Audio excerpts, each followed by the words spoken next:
resilience to climate change and water insecurity. That's going to be vital for the future of this region.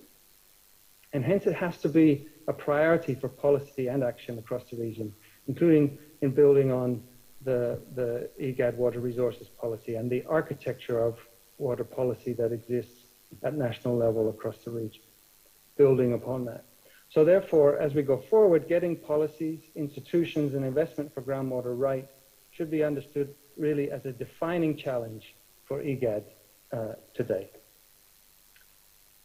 There are a variety of programs and partnerships that are underway that we wanted to highlight that are in place to support action on enhancing groundwater management and its contributions to resilience, which you see on the screen, as well as key institutions and support for those programs and partnerships.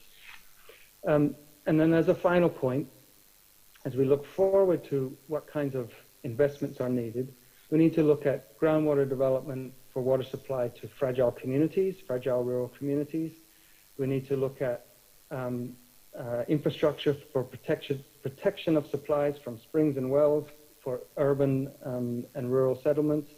We need better sanitation and control of contaminants to protect the quality of groundwater is really critical. We need action to build resilience through, for example, provision of emergency water supplies in combination with flood and drought proofing of wells, managed aquifer recharge approaches, as I've touched upon, in combination with catchment management, land cover protection, and the establishment and management of conservation areas, looking at climate smart agriculture and the technologies for agriculture that are inherent in that approach, as well as making climate smart other livelihood options. We need to work on capacity development and the management and regulation of groundwater, the governance aspects of groundwater. And then finally, going back to that point about the importance of transboundary aquifers in this region, of course, looking at how we can promote and strengthen international cooperation around groundwater management for those transboundary aquifers. So let me stop there. I hope that's given, as I said at the outset, that's painted a picture for the state of groundwater resources in the region and some of the critical issues and opportunities that are associated with this important resource, and that this provides a good basis for the ongoing discussions in the forum to come over the coming sessions. Back to you. Thank you. Thank you very much, Dr. Max Smith. Let's give him a big applause for the very interesting presentation. I do hope that Dr. Max Smith, you remain online. We may have some questions for you. But just to reflect on what the keynote presentation has dealt with, we have discussed the issue of groundwater and resilience, and I think the keynote presentation has helped us to appreciate why this theme is important for the IGAD region. It has highlighted the issues in each of the IGAD countries, and I think you can already see that some countries are already having challenges, while some other countries are not having challenges, but we are going there, considering also that the Horn of Africa is going to be affected greatly by climate change. We're already having overexploitation of groundwater in some areas, especially in urban areas. We are also seeing our socio-economic development depending on groundwater largely, and yet this is normally not given much attention. It has also highlighted the issue of transboundary aquifers, also noting that we have many transboundary aquifers, but these are not yet well managed, and also noting that IGAD region is part of the Nile Basin, and Nile Basin is part of the IGAD region. So we are talking about work within the Nile Basin initiative. We also need to remember that you have the regional economic community as IGAD. It has also clearly indicated the need to give more attention to groundwater, some actions that need to be put in place to enhance groundwater availability, and also ensure that we address issues of quality. The issue of groundwater and ecosystems, groundwater being key in maintaining vital ecosystems in the region, has been well highlighted, and a number of initiatives that are ongoing in the region that we need to take advantage of to enhance the development and management of groundwater resources in the region. We really have had a very good presentation, and it's going to set a good stage for our panel. Again, as I mentioned, we shall be having the panel discussion. We have so far 4 panelists, and these panelists are going to reflect on the presentation by the keynote speaker, and I will give each panelist 1 or 2 minutes to give their reflections on the keynote presentation. Then I will pose some specific questions to the panelists and the keynote speaker, and then I will open the floor for you participants to also raise your issues, make comments, and raise questions. I also want to invite those online, use the chat to post in the questions.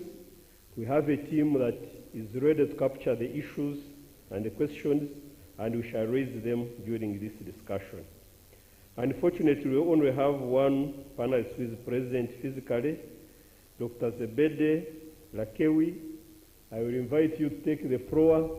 Unfortunately, we will not have much company, but I'm sure you will be able to provide your input. So can you take the floor as we move forward with the panel discussion? On the panel, we have Mr. Howard Bamuze, who is the chairperson of the Global Water Partnership and honorary professor in the School of Regulation and Global Governance at the Australian National University. He is a member of the board of the Climate Policy Initiative. He was previously executive director at the Green Climate Fund and director general of the Global Green Growth Initiative. He has served as a senior advisor on sustainable development to the Australian Department of Foreign Affairs and Trade and special advisor on green growth to USAID. Earlier, he was Australia's special envoy on climate change, a deputy secretary in Australian Public Service, and chief executive officer of the Australian Greenhouse Office. He held several appointments at ambassadorial level in Australian Foreign Service. Dr. Ramsey was educated at the University of Queensland and the Harvard Business School.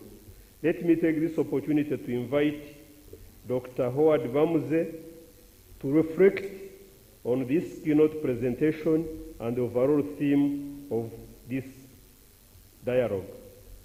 Dr. Bamuze, over to you. Can you take the floor and give us your perspectives, your reflections on the keynote presentation? I do hope he's there. Can we check to make sure that he's there?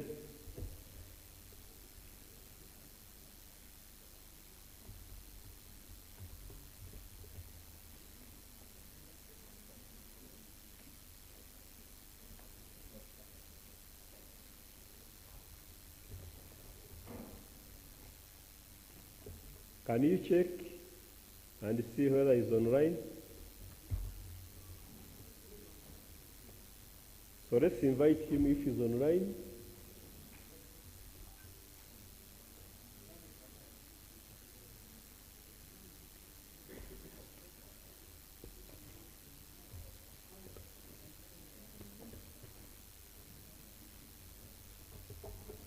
Sorry, I can't hear what's happening in the room.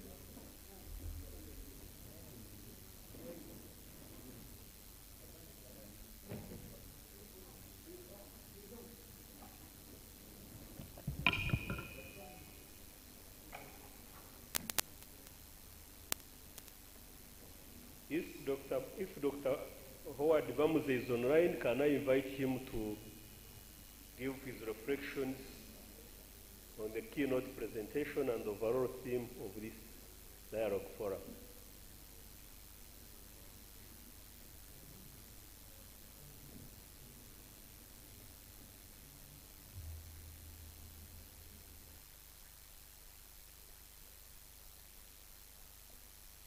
If he's not online, maybe let me move forward and invite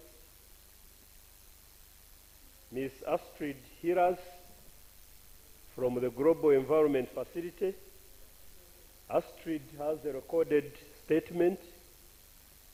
So let me move forward as we wait for the other panelists to get ready. Ms. Astrid Hiras is the Senior Environment Specialist and Program Manager at the Global Environment Facility. She has wide experience in project management, including on global water and environment initiatives for the World Bank, Global Environment Facility, and UNDP. Astrid has great passion for groundwater, and I would like now to invite her to make a statement on the overall theme. So can we get the statement by Astrid?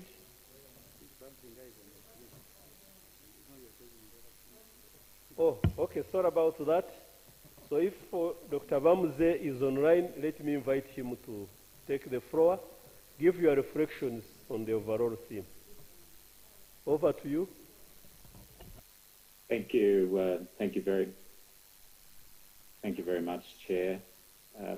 I lost your guidance for several minutes, so I'm not too sure whether you want me simply to react to Dr. Smith's keynote or to add a few more comments. But I'll begin by reacting to Mark's presentation, because I think it was extremely valuable for me, who is unfamiliar with the region, and understanding that when we are talking about water resources of any sort, every place is unique. It's just extremely valuable to have such a clear picture of the groundwater resources in the IGAD region, and I think Mark presented that extremely effectively, and highlighting the different sources of groundwater and its variable availability and utility across the region. I was particularly encouraged by the optimistic outlook that shows that the resource is important, significant in terms of scale, and is undoubtedly a very important part of the development future of the region. But of course, as Mark underlined, it has to be managed in a sustainable manner, and there are risks and hazards associated with the use of the resource, which we need to be just as clear about as we are on the scale of groundwater itself. And that means, going back to that point that every place is unique, I think that means that we have to be clear about the particular relationships between the use of the resource, the use of the land under which the groundwater resource is available, and the relationship of the two. And we can proceed perhaps to discuss that in a little more depth later. But I think the sort of key to understanding how this resource becomes a vital part of the economic future of the region is understanding the relationship between its use and the use of the land with which it's associated. And I think we had in Mark's presentation a really compelling introduction to or coverage of that of those questions. So I think it's a great start to the segment and an introduction to this very important topic. Thank you. Thank you very much, Howard, for that perspective. Again, you do highlight the very, very important issue that groundwater management and development cannot be separated from land management. And I think that relationship between land and groundwater resources needs to be given adequate attention, and also the perspectives regarding the importance of sustainable development and management of these resources. Thank you very much. Let's move on to Astrid. Can I request that we project Astrid's message.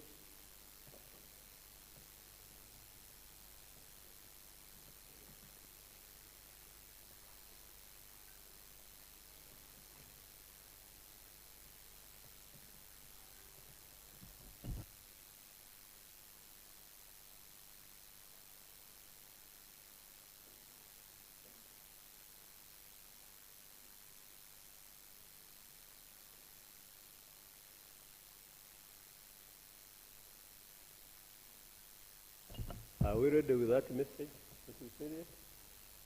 Can you move very fast?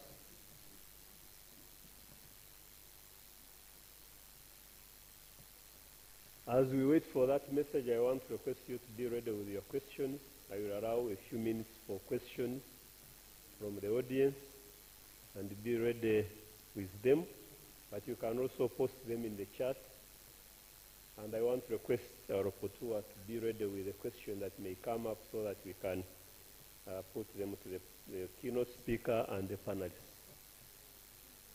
Maybe as we wait for, I hope, the statement by Astrid will come forward, let me move to our honorary panelist that is present physically, Dr. Zebede Lakewe. I want to welcome you to this panel, and of course to request that on behalf of the Ethiopian government, you reflect on this keynote presentation by the keynote speaker. But I want to start by introducing you. You are the Groundwater Study Director and a steering committee member for the IGAD Groundwater Project representing Ethiopia. And I know that you have many, many years of experience in groundwater development and management in Ethiopia and within the region. So I want to invite you to give your perspectives on this subject. Over to you.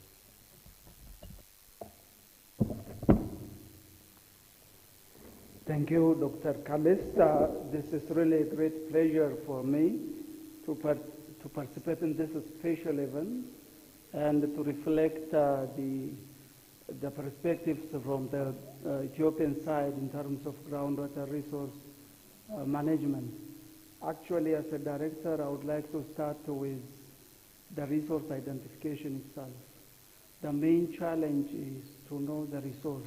Unless we have the baseline, we cannot manage the resource. A person can manage his money from the bank when he knows the amount of the figure that he has in his bank account. So management starts from knowing the resource. When we come to groundwater is so complex. As we have heard from the presentation, the importance is well known.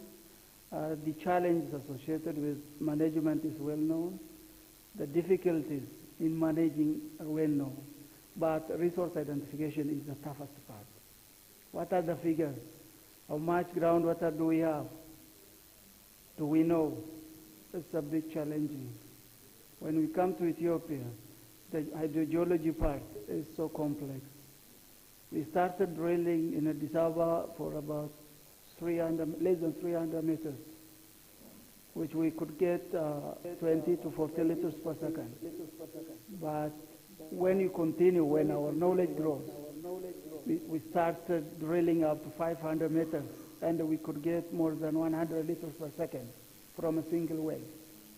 But is that sustainable? Now the issue is sustainability. One-time test couldn't warrant us. It could be finished if we don't use it in a manageable way. So down. Some figures are showing the groundwater around Addis is declining. So what do we need? Monitoring. Monitoring is the great part of groundwater management. From the presentation by Dr. Mark Smith, it's well noted that groundwater is a critical resource for development. Yes, it is. Especially in IGAD regions, where IGAD regions are represented by arid, semi-arid. Some parts are, especially in the border areas, there is no surface water. we rely on groundwater. So how can we use it? Let me pick one of the quotes from Benjamin Franklin. He wrote some 300 years ago. He said, when a well runs dry, then we know the value of the worth of water. That should not be the case. We need to take proactive measures. Sustainability comes from knowing the resource, developing it, but wisely. We need to monitor it. The other issue is pollution. It was really mentioned.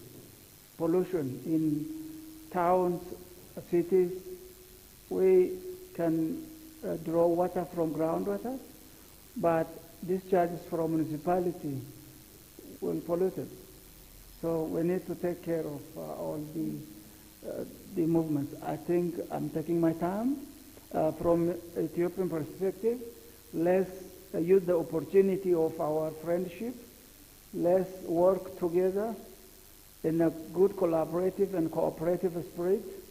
Then let's reach those who are really in need, especially people living around the border who are suffering from lack of water supply, not only for drinking, but for their livestock as well. Thank you so much.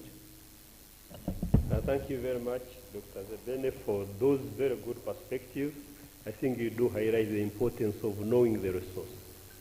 Again, use the example of the bank. You cannot manage your bank account if you don't know how much money you have. You might go there and you overdraw and you find yourself in a problem. So knowing the resource availability, also knowing how much we're actually abstracting is going to be key. Very, very important point. But of course, when we look at the quantity, we have also to look at the quality.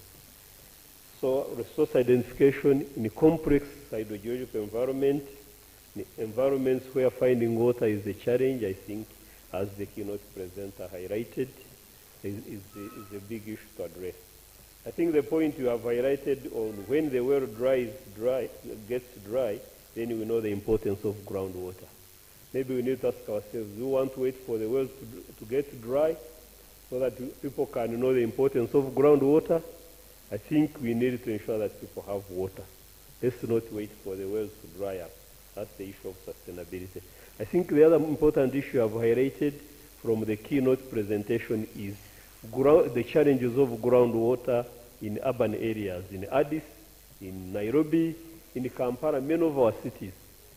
Over obstruction leading to depletion, groundwater levels are falling. We need to intensify monitoring and regulating the resource, but also the pollution. So thank you very much for those perspectives. Can I request that we project Astrid's message if it is ready? Let's invite Astrid. I already introduced her.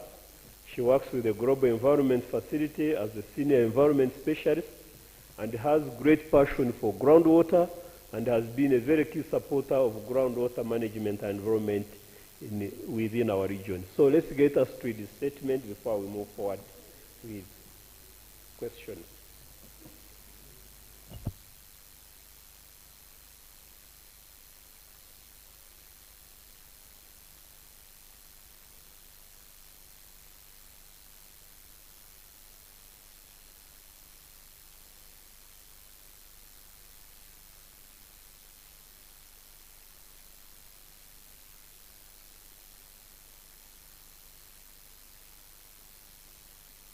As we wait for the statement from Astrid, I'm being told that there are a number of people on the chat box wanting to raise their questions, comments. I will want to request, as we set up, to invite some questions from the chat, and I will give only 1 minute to each of the persons wanting to raise questions. I will only allow 3 people as we wait for Astrid's presentation to come up. I don't see them now, but I would like the rapporteurs help me get those who are ready with the questions so that they can unmute and ask their questions. We'll give an opportunity to those attending physically. So anybody online who would want to raise a question, and you can also indicate whom the question is going, If there is any comment, you can do that. People online, this is an opportunity for you.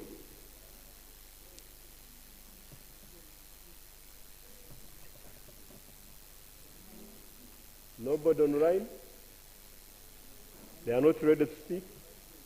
As we wait for Astrid's presentation, let's invite some comments, questions from the floor. Let me invite Ethiopia. You have a comment, question, take the floor.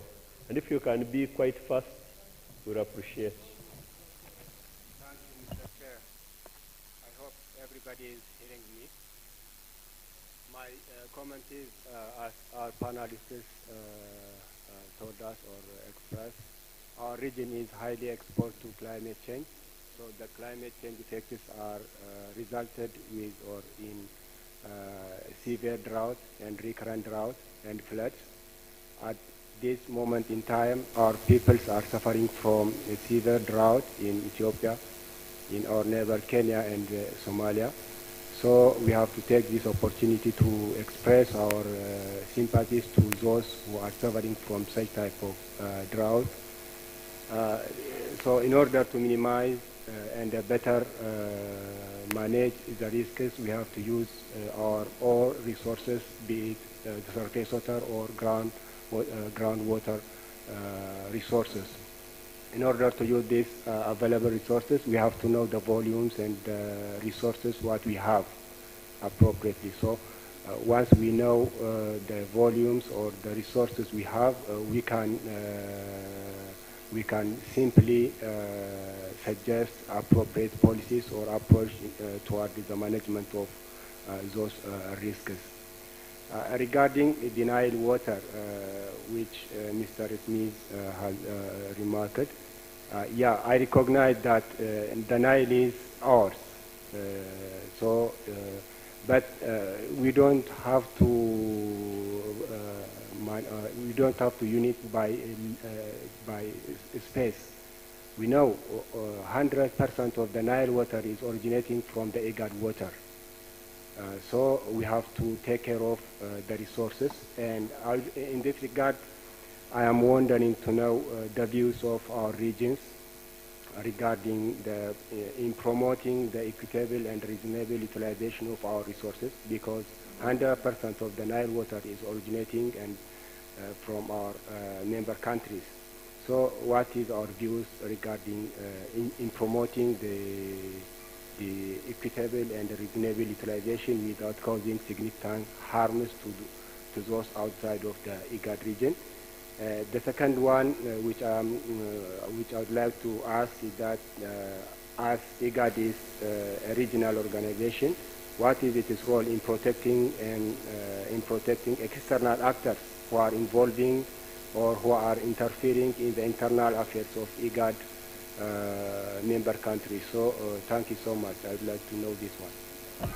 Okay, thank you very much for those issues you have raised.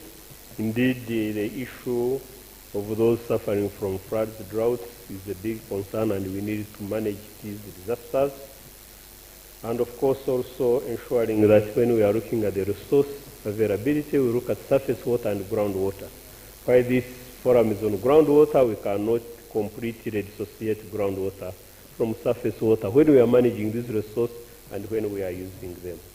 I think we have also put across a few issues regarding equitable and reasonable utilization of these resources and the role of IGAD in helping to address some of the challenges that member states are facing. So I do hope that we'll get an opportunity from some of the participants representing the countries, but also IGAD Secretariat, to respond to some of these issues. So be ready, IGAD Secretariat and the member countries and any other participants to give your perspectives on that. Are we set, Ibrahim? Are we ready with Astrid's presentation, or we can continue with some questions, comments? So let me invite Somalia to make some remarks. And I want to request the rapporteur, if there are people online and have posted questions, bring them to my attention so that we can also benefit from their input. So over to you, a colleague from Somalia. Thank you so much, Chair. Mine is not a remark for this about a comment regarding to the presentation as well as addressing from the Ethiopian colleague. And I agree with generally the groundwater development is scarce. Okay. The groundwater development in Somalia particularly is a critical challenge. We develop it in groundwater based on crisis-based approach normally, and that actually is also similar to our region. What we do actually is maybe for the drought-prone areas, and then actually we develop it based on that crisis approach. So the groundwater development in the long-term sustainable is a critical concern for our region and particularly for Somalia. And I'm happy that also addressed from the colleague from Ethiopia regarding to the knowledge challenge for the groundwater, but which is also a critical challenge times for the dynamics on the groundwater information for our region.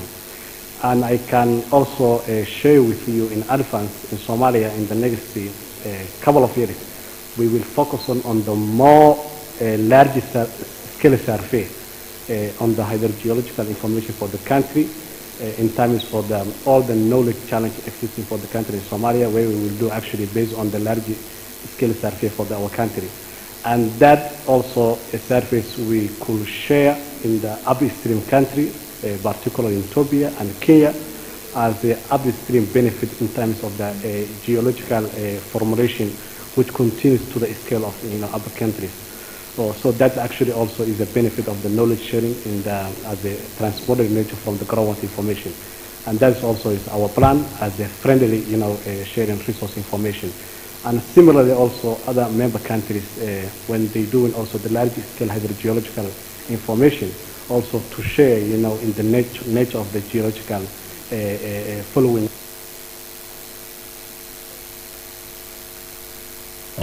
Okay, thank you very much, Somalia, for those perspectives. Again, from the keynote presentation, the critical challenges related to groundwater development in your country, very well elaborated, and you have also emphasized this. But we are also happy that now that you are taking action to do the national large-scale survey so that you can understand the resource, and sharing the knowledge with the neighboring states and also the states within the IGAD region is very important. And I think the issue of data and information sharing needs to be given attention, again, within the existing framework. So thank you very much for the input. Any other comments? Yes.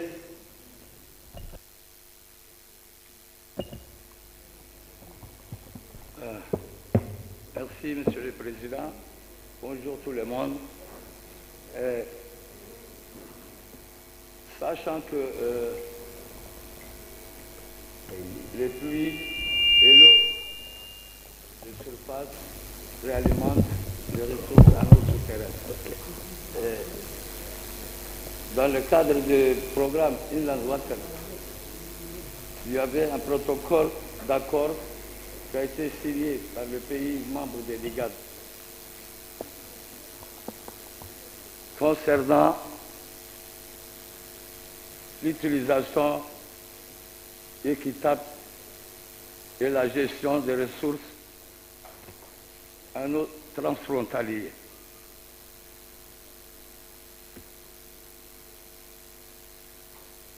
Je voulais d'abord savoir où sommes-nous sur ce protocole d'accord. Ce protocole concernait l'eau de surface, l'utilisation et la gestion des fleuves transfrontaliers qui traversent plusieurs pays, l'eau souterraine transfrontalier. Cet accord était très important, mais à un moment donné, il s'est arrêté. Donc, où sommes-nous et qu'est-ce que l'IGAD prévoit pour que ces protocoles et ces accords puissent voir le jour? Deuxième question, avec le changement climatique qui affecte énormément le continent africain, et plus particulièrement nos pays du Corne de l'Afrique, les pays de l'IGAD disposent de plus longues côtes maritimes, en commençant par Soudan, l'Érythrée, Djibouti, Somalie, Kenya. Nous avons les plus longues côtes maritimes. Si les changements climatiques s'aggravent davantage, pensez-vous que l'eau de mer, le dessalinage de l'eau de mer pourra changer l'utilisation des eaux souterraines? Merci de votre attention.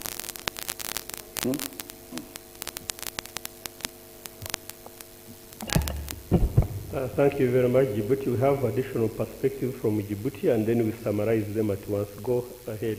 Merci, Monsieur le Chairman. Je me rejoins à ce que disait mon collègue ici, M. Ismail. Concernant les deux panélistes qui nous ont présenté leurs commentaires sur leurs ressources en eau souterraine, c'est vrai que chaque ressource en matière d'eau souterraine est unique d'une zone à une autre, avec ses particularités qui suivent. Comme l'a dit le collègue de l'Éthiopie, la gestion des eaux souterraines est très complexe, et l'identification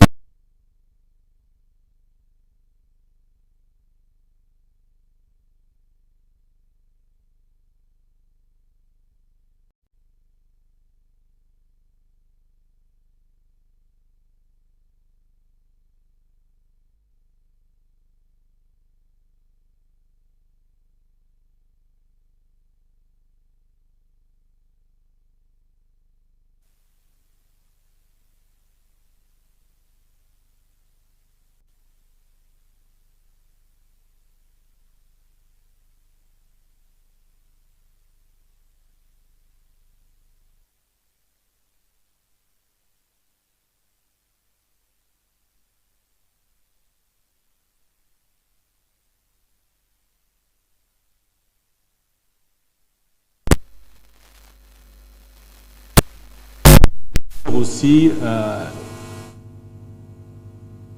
si j'ai bien compris, il y avait un protocole d'accord dans la gestion des eaux dans la région de l'IGAD.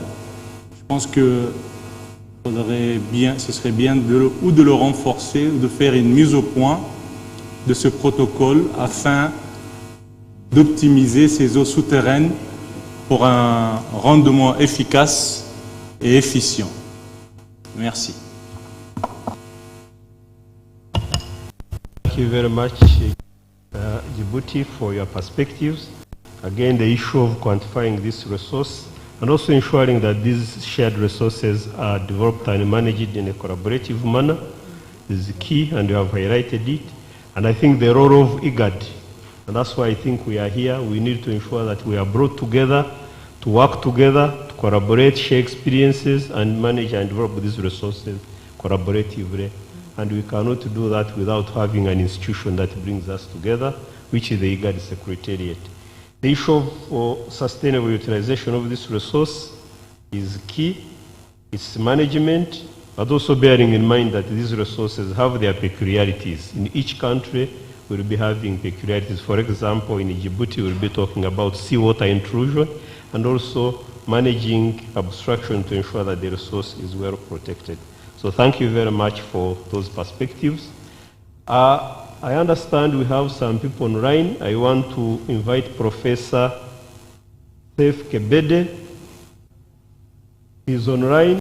He's the Vice President of the International Association of Hydrogeologists and Professor of Hydrogeology. If Professor Kebede, you're online, can I invite you to unmute and you speak to us, raise your question or comment? Yeah, thank you very much, Khalist. I have a small question about the potential of groundwater and the attributions that groundwater is like a resource and can serve reaching people and communities lacking water, and considering the hydrogeology difficulty, aridity, there is complex geology and environmental change and salinity, a number of challenges, one coming over the other, and making the groundwater option, not straightforward. And we need, unusual or very site-specific engineering and institutional approaches for the IGAD region. And what is the take of the panelists on this? It's not like going out drilling boreholes, supplying communities, and that's all. This is a very difficult environment. IGAD is unique in many senses. So what is the panelist's take on this? Okay, thank you very much, Professor Kebede. Can I maybe invite Dr. Mark Smith to comment on this? If Dr. Mark Smith is still online. Panelists as well as keynote speakers. Yeah. Yes, Dr. Mark Smith. Dr. Mark Smith. Dr. Mark Smith.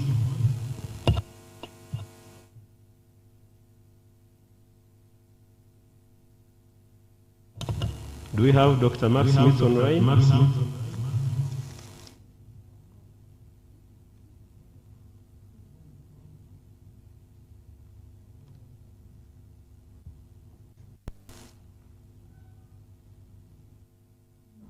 Let me invite Dr. Zebene, just comment on that issue as we wait for the other panelists to come on board. Thank you.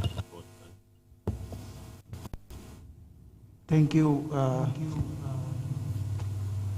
There are very important questions raised by our friends. Some of them are responsibilities of the IGAD Secretariat, and member countries could also have their own say. From my colleague, Ethiopian colleague, I really appreciate the concern on equitable and reasonable utilization of our resource. One country can generate, the other country can use. Unless we make a balance, it will lead us to conflict. We don't need to go to conflicts. We need to compromise. A country can give, but a country should get what it should get. That is my personal belief and my country's belief as well. As most of the not the groundwater, the surface water is coming from the upstream. IGAD countries are those who are giving more water to the downstreams, Sudan and Egypt. When we are giving water, we need to get appropriate result. So that is a win-win approach. So I do respect the concern raised by my colleague. We believe in equitable and reasonable utilization of our resource. We see in terms of human race, not as one who uses and the other suffers. That should not be the right way. The other point raised by my friends from Djibouti, yes, we agree that we need to share experiences, share information. The question from Somalia as well, sharing the knowledge. Ethiopia, due to the complex geological natures, we have raised our knowledge. We did a number of projects. Our knowledge is improving from day to day. But in terms of converting the knowledge into information, still we are lacking. Even if we get the information, how do we share it?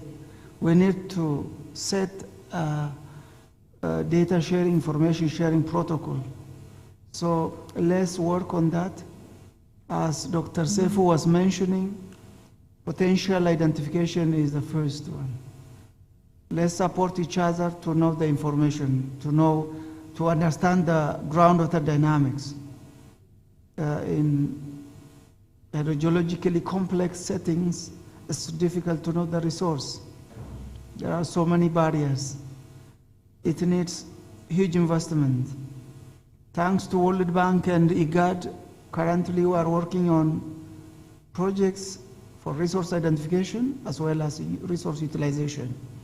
There should be a synergy between the development and resource management. So let's put hands together, let's approach development partners, then let's reach the needies. That's my note, Dr. Calisto. Thank you. Thank you very much again for those responses and also the information you have shared about what is ongoing in the region.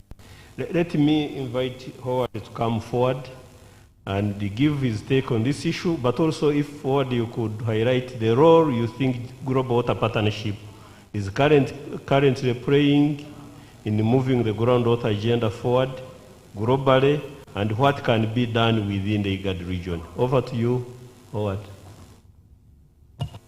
Thank you very much, Chair. I responded in part to Professor Capetti's comment online, but I think there are essentially three different dimensions to the management of the resource, each of which is vital if the resource is going to fill that development need that we all are looking forward to.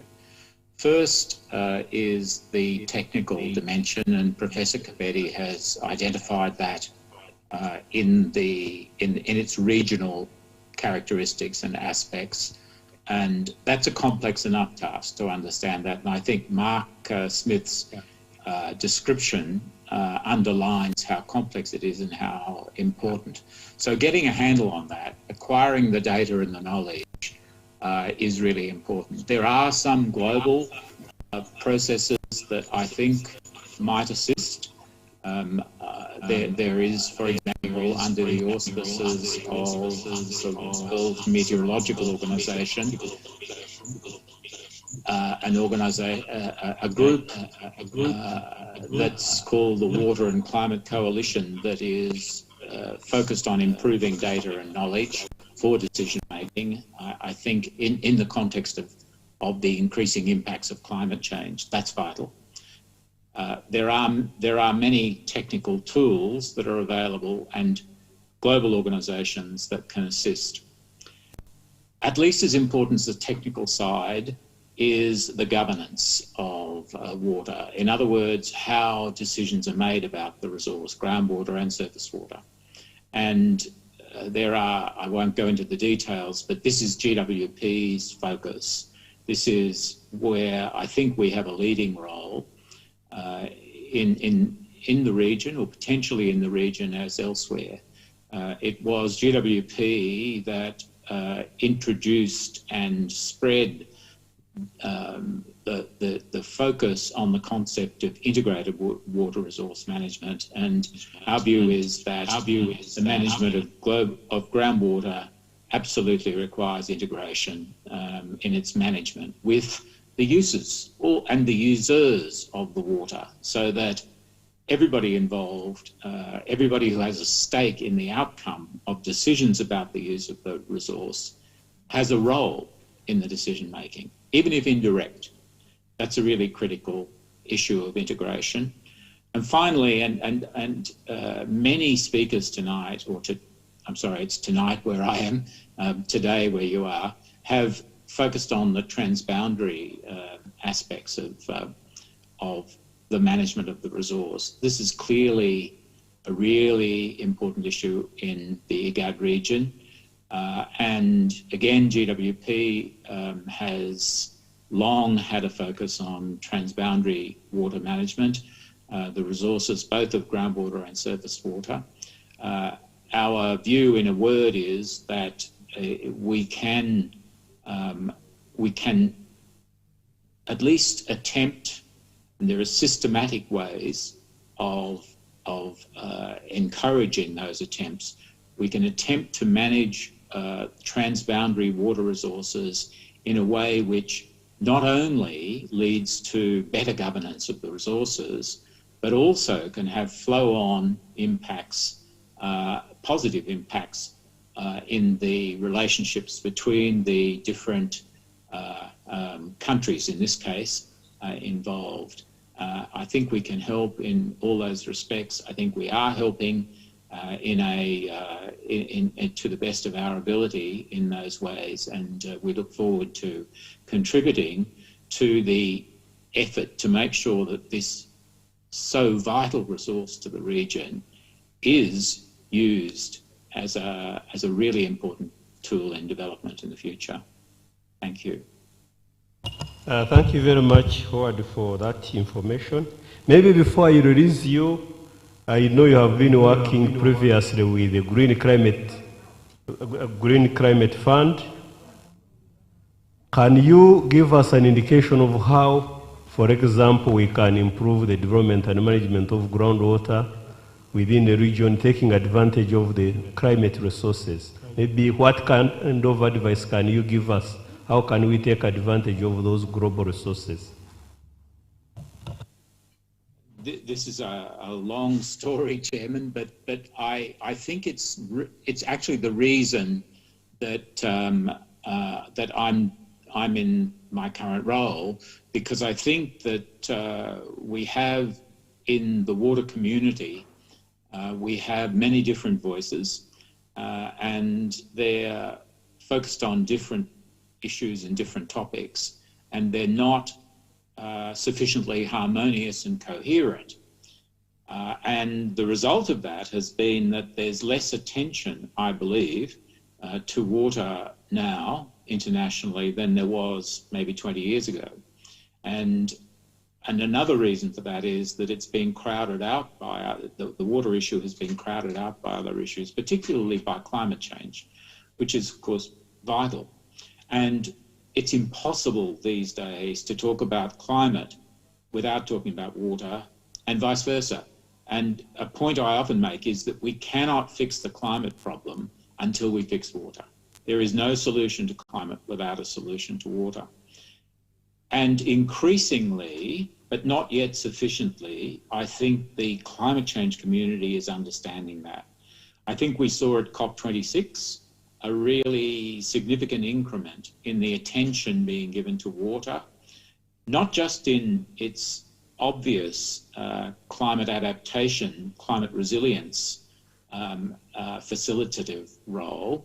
In fact, it's essential to climate resilience. If you look at the adaptation portfolio of the Green Climate Fund and other multilateral funds, most of their adaptation is really about the water issue. It might be labelled agriculture or it might be labelled human health, but it's about water resources.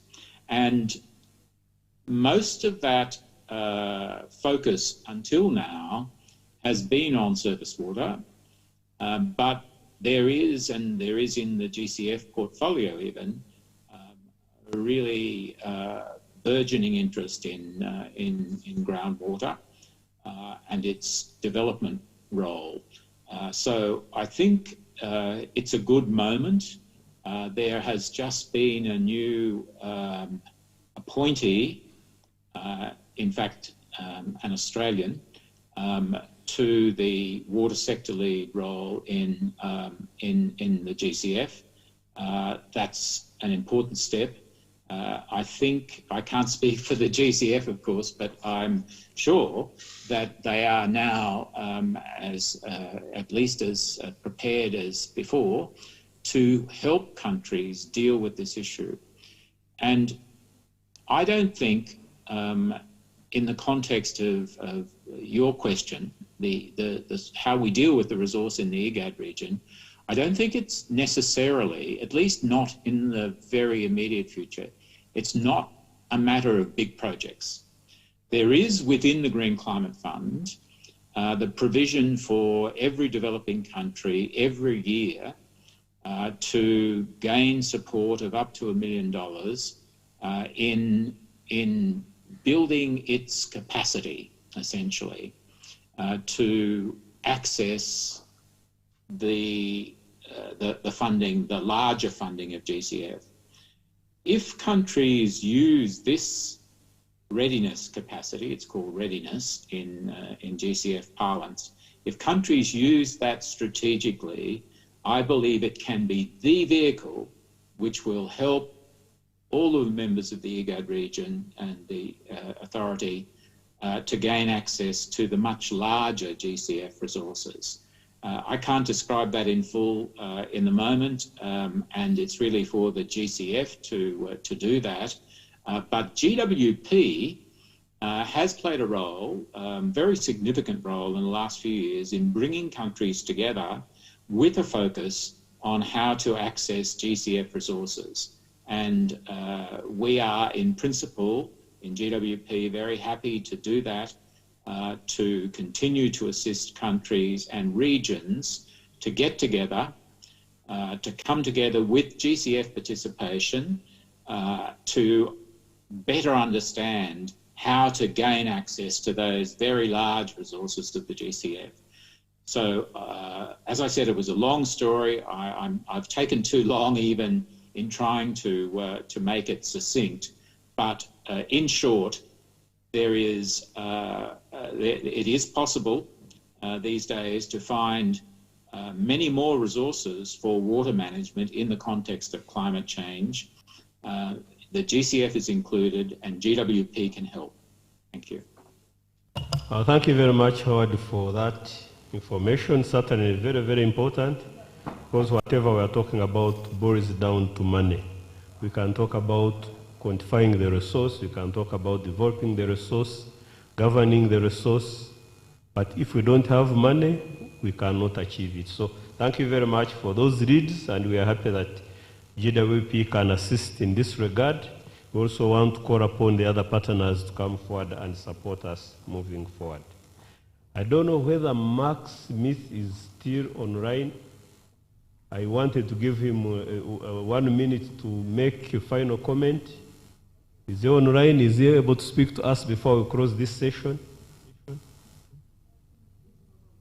So he's not online. Yes. So let me use this opportunity.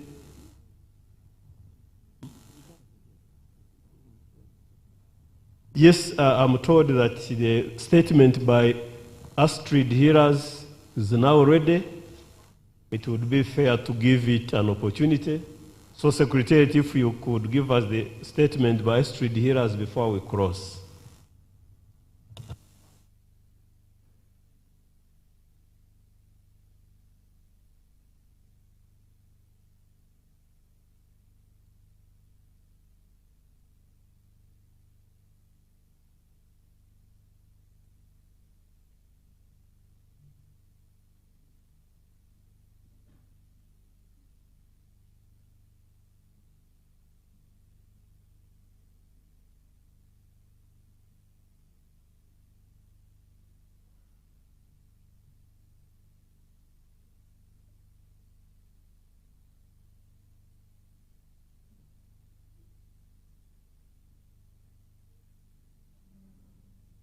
Dear Excellencies, hosts, colleagues, and friends, I would like to congratulate IGAD and its partners to organizing this dialogue for these difficult circumstances during the pandemic, and want to thank our host for this venue and online presence here in Entebbe. I would like to request that Entebbe we has put a it special off. memory We to me can from the many times deliver I've it been here later to visit the in other NBI, sessions. and it has always been a It's bit of unfortunate home. that we have missed it. I know Unfortunately, Global with the Environment pandemic, Facility is one we are of not the able to travel key and development join you at this partners As some for of you know, groundwater development I and work at the management, Global Environment Facility, the GEF. and would have.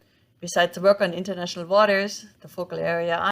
Dear Excellencies, hosts, colleagues, and friends, I would like to congratulate IGAD and its partners to organizing this dialogue forum in these difficult circumstances during the pandemic, and want to thank our host for this venue and online presence here in Entebbe. Entebbe has a special memory to me from the many times I've been here to visit the NBI, and it has always been a bit of home to be here. Unfortunately, with the pandemic, we are not able to travel and join you at this time. As some of you know, I work at the Global Environment Facility, the GEF. Besides the work on Dear Excellent International Waters, these hosts the focal area I am working with, the GEF supports work on biodiversity, land degradation, climate change, chemicals and waste, and over the last nearly decades and friends. I would like to congratulate IGAD and its partners to organizing this dialogue forum in these difficult circumstances during the pandemic, and want to thank our host for this venue and online presence here in Entebbe. Entebbe has a special memory to me from it. Increasingly, so many times I've been here to support, assist, visit the NBR approach to addressing the drivers and environmental threats within the context of the energy, urban, forest, and land management systems, among others. Mark has so well put for us together the facts and figures and value across sectors that groundwater presents in the IGAD region. GF has a long history to support IGAD countries in integrated basin management and across GEF focal areas. In the IGAD region in particular, the GEF International Waters focal area is currently supporting cooperation in transboundary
followed all through when it comes to issues of more so shared water resources.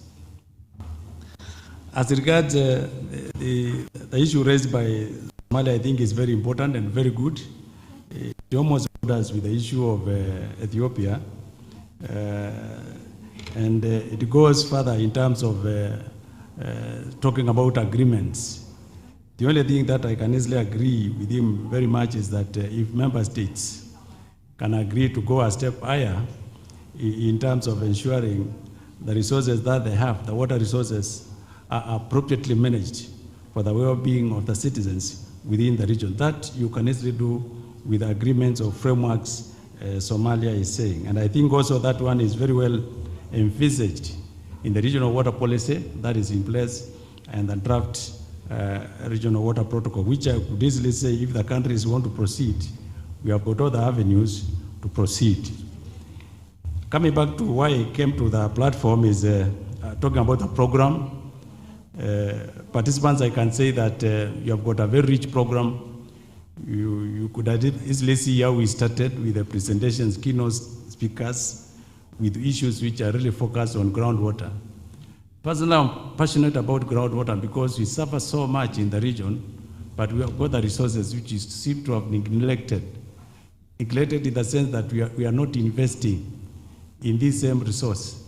And 70% of our population stay in the rural setting, not in the towns.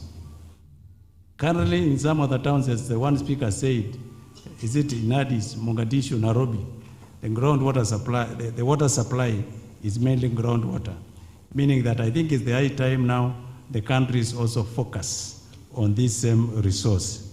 And therefore, very importantly, that the forum discusses issues of groundwater development challenges in the region, with a major focus on building joint knowledge, development strategies, and the potential projects requiring groundwater development, like what our colleague from Ethiopia quoted, the ongoing groundwater project being supported by the World Bank.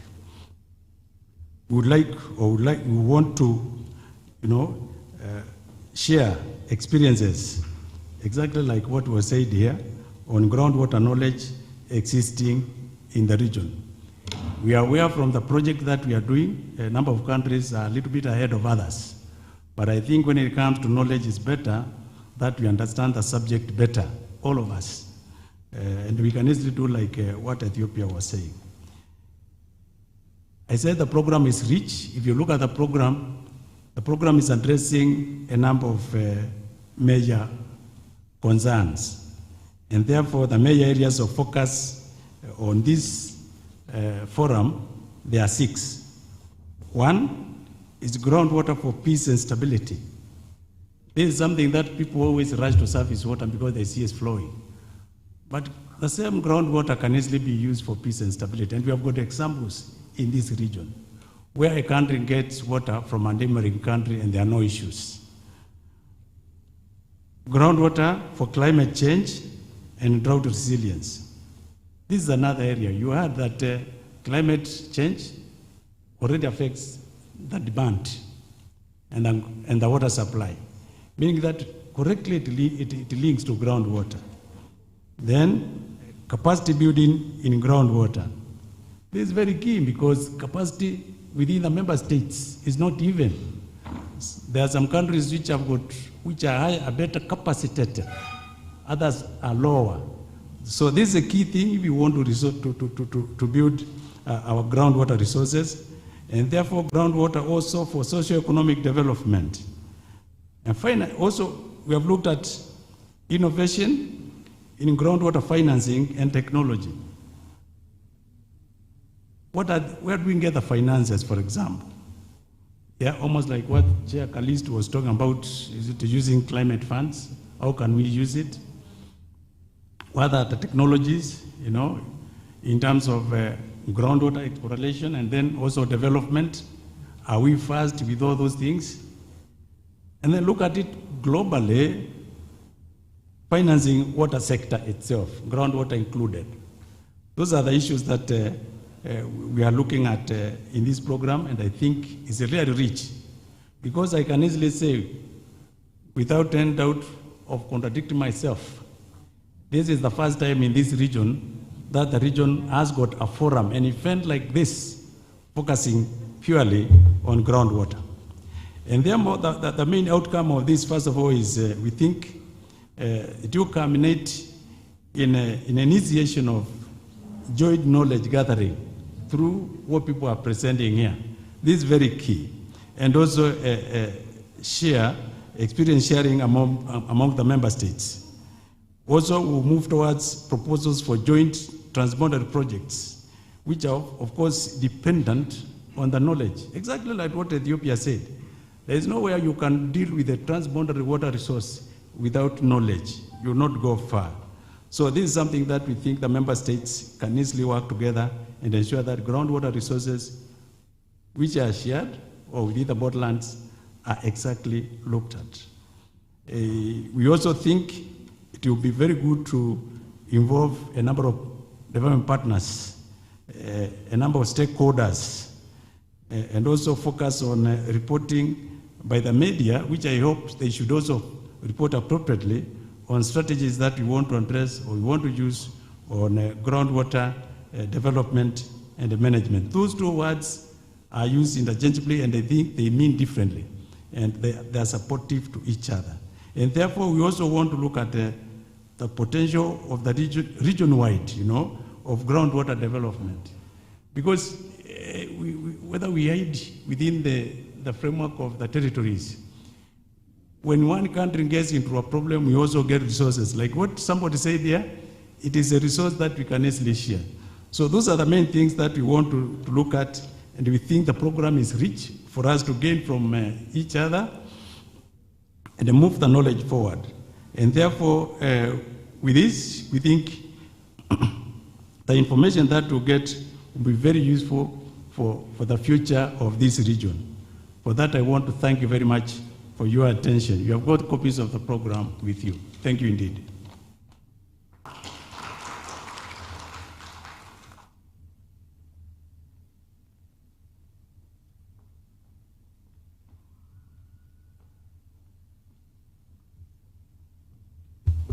Thank you very much, participants. We are coming to the close of this session. And as Fred has mentioned, you can see that our tray is very full already in terms of which direction we should take. And I see that we will begin chatting in the chat box, because that will give us a feedback. And this feedback is also important because as different countries and as a region, you may be suggesting something which needs to be brought forward. In the final meeting on the third day, we'll have a summary of what you are saying. So don't hesitate to keep the chat box busy. And this will be culminating into a communique of a summary of issues that you have raised and how we move forward in terms of groundwater resource management. So don't hesitate to keep on the chat box busy. Let me appreciate the Permanent Secretary for Water Resources and Environment from Uganda for being here and using this occasion just to stay in. I didn't expect you to stay, sir, but we really appreciate your being present the whole morning. Thank you very much. I would also like to appreciate our keynote speaker, Dr. Mark Smith, who generated several issues which, if you begin to look at them seriously, then you can begin to see issues and challenges in the direction in which I suggested we will be discussing in terms of communique after this meeting, but also in terms of programming. This conference will be presenting to you some draft program of action for the IGAD region. And so just build this so that when it comes to discussing this draft program, we will have built some knowledge from yourselves and those who are online. But I suggest that even yourself get into the chat box and just type comments and what you think would be the best way forward in terms of programming in the IGAD region. Don't hesitate to, during break or while you are here, get into the chat box and see what others are saying. I mean, our participants who are online are saying, but also make your contribution on the chat box. I thank all the panelists who were able to be here, to participate, and especially raise critical issues, and they are exactly practical issues. I could see issues raised by Ethiopia, issues raised by Djibouti, and issues raised by all the participants who are online. And these are very practical issues. We really appreciate you panelists. Thank you.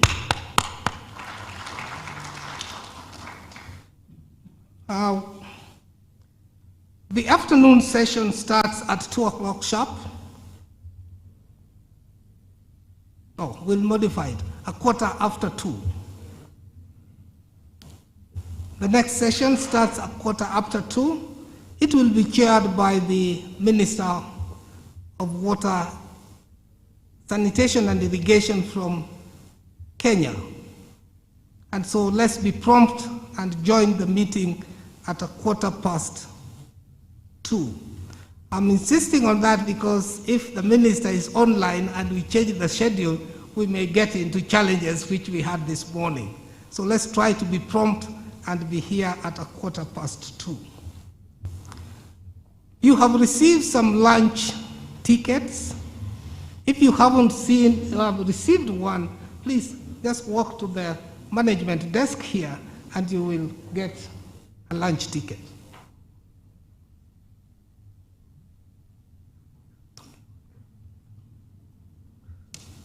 If you haven't got a ticket for lunch, please come to the management desk and get a ticket.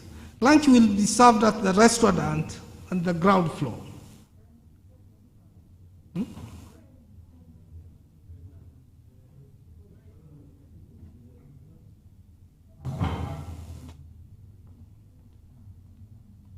Yes, I'm sorry we cannot offer lunch to our participants who are online, but next time we invite you, please know that we usually provide lunch. So carry your meal card to the restaurant. In the afternoon, we have parallel sessions. One session will be chaired by the Minister of Water, Irrigation and Sanitation from Kenya. The next parallel session will be chaired by, I want to check. There are 3 parallel sessions.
Panelists to be part of that.